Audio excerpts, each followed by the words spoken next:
Hello, little chefs. What do you see? I see something sweet, red and green.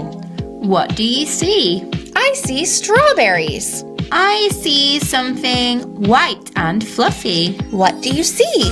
I see bread. I see something creamy and white. What do you see? I see cream cheese. Can you guess? What are we making today? Are we making strawberry cream cheesecake? No. Are we making strawberry cream cheese sandwiches? Yes. How do we make them? Watch and listen. Listen and say.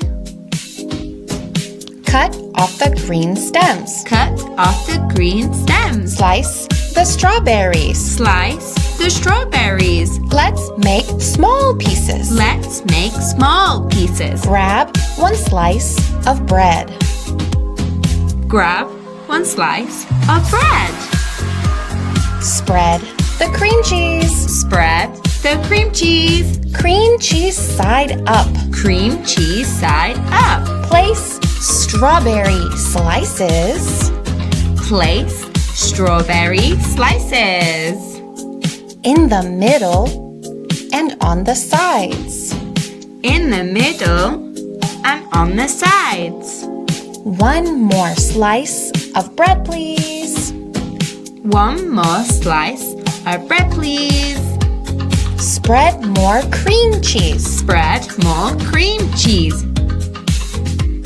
Cream cheese side down. Cream cheese side down. Pat. Pat, pat, pat. Cut the middle. Cut the middle. We have two sandwiches. We have two sandwiches. Let's do it all again. Let's do it all again. Faster, please. Faster, please. Strawberry cream cheese sandwiches. Strawberry cream cheese sandwiches. Yay! We are done. Yay! We are done.